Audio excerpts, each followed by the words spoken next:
The Egyptian god of the afterlife and mummification has teamed up with me to help show you the way, not to the weight of the scales, but how to use him in the Godforge Alpha Caverns. We're going to look at his abilities, his awakenings, some builds that I've looked at, and some other possible options you could use in this spotlight. So without further ado, let's get into it.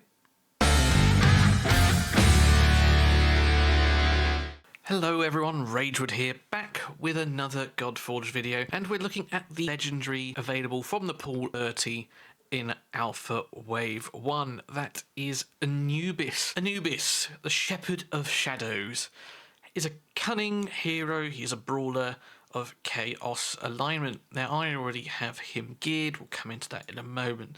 Let's take a look at his abilities. So straight away, one of these is wrong. His leadership bonus, I think, should be HP. It would make sense, he is a brawler, he scales off HP, but it does say defense here, so not entirely sure, but I'm gonna go out on a whim and say this is a HP bonus aura. His basic attack attacks one enemy for 6% of his max HP and 6% attack 2 times. If an enemy is defeated, there is a 75% chance to place despair on all enemies. This is what makes Anubis amazing. In a way, you want to tee him up so that he is the one getting the kill and then placing despair on all enemies just as some control. Now, if you build him with enough damage, he might just be able to one-shot people and do it on his own. But a lot of where that's coming from is from the Hecker weapon, which I think is going to change in Wave 2 just because of how strong it is. So definitely try and have him go last so you get this despair, but this is a very strong basic. His second, then, his core ability attacks all enemies based on HP and attack, with a 75% chance to place Corrupt and Initiative down. If an enemy is defeated, decrease the cooldown of this ability by 1 turn. So built-in cooldown reduction if you kill anyone, that is fantastic.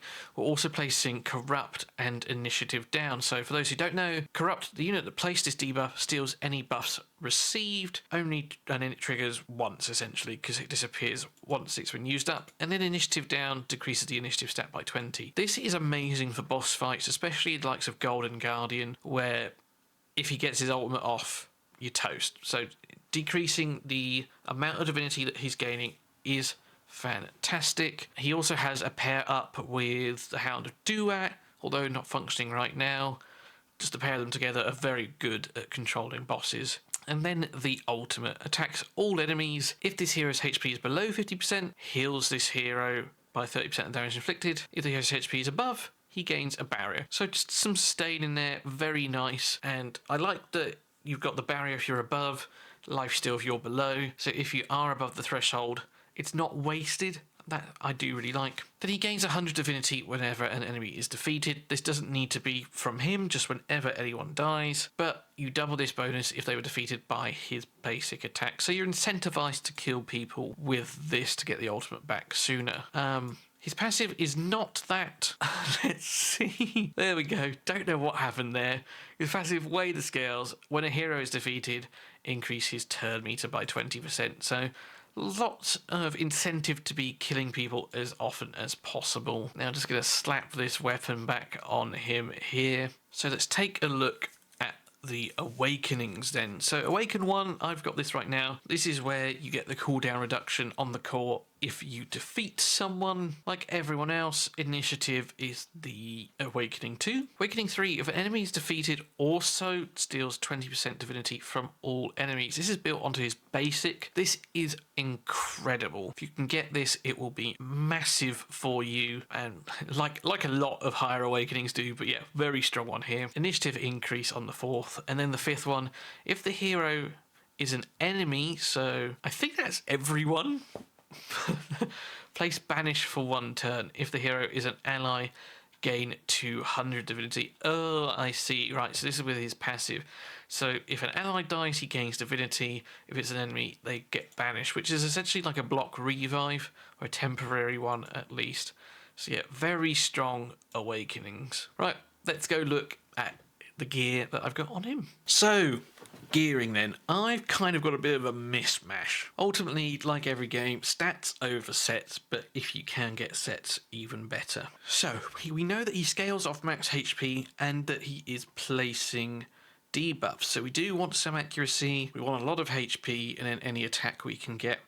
Happy days. The single best weapon for him is Hecker. It has accuracy main stat. You can obviously get crit damage, you can get HP percentage here. There's a lot of things you can get as a substat, but it's the implicit here where you're gaining 10% of your current HP as attack. So very, very strong weapon for brawlers. But if we didn't have that, what else works? Well, World Splitter, once again, just a general stat increase across the board. Very nice. Blood Sword, I also really enjoy. You increase the damage your attacks by 15% equal to your missing HP. Now your ultimate gives you lifesteal if you're below 50%, so with this weapon, if you're below 50% when you cast your ultimate, not only are you going to get a massive damage increase from the blood sword, you're also going to be healing back that increased damage, making you healthier overall. Now that will ultimately reduce the effectiveness of the blood sword, but when you sort of drop back down again, you can just help sustain yourself very well, and I really do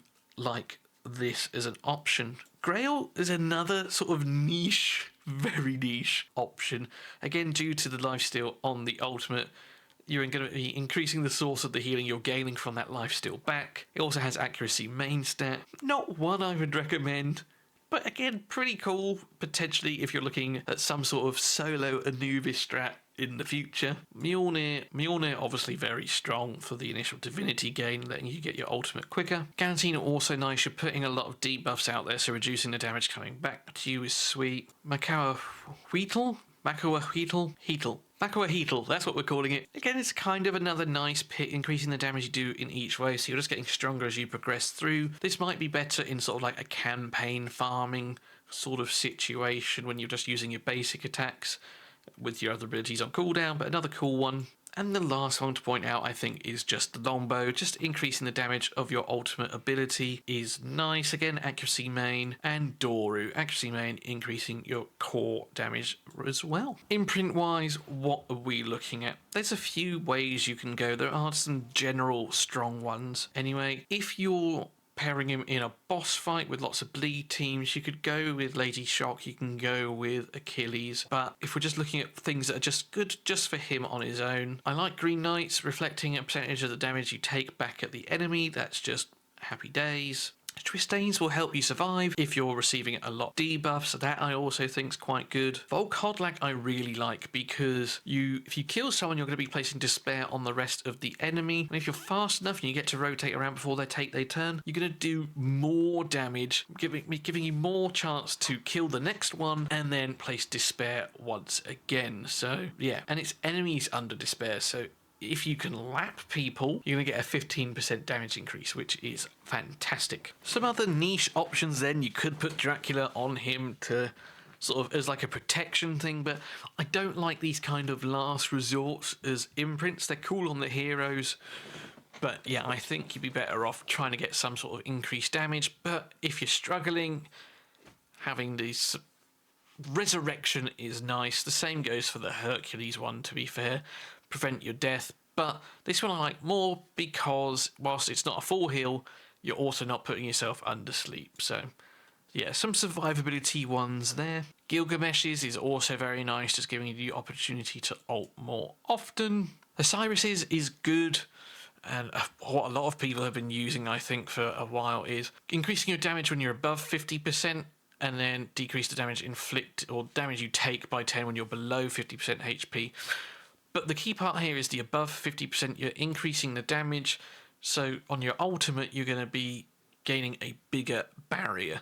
So cool little synergy going on there. Hound of Duats is very nice, just giving yourself a barrier when you're dealing damage anyway, so it's not just on your ultimate, it's on your basic attacks and such, which I do like. And then the last one I'm going to call out again is Shinigami's. When they're below a certain threshold, there's a chance to execute them, which if it works with the passive on his basic as well, if you're not quite there enough, this might be what gets you over the edge, so that's what I like too.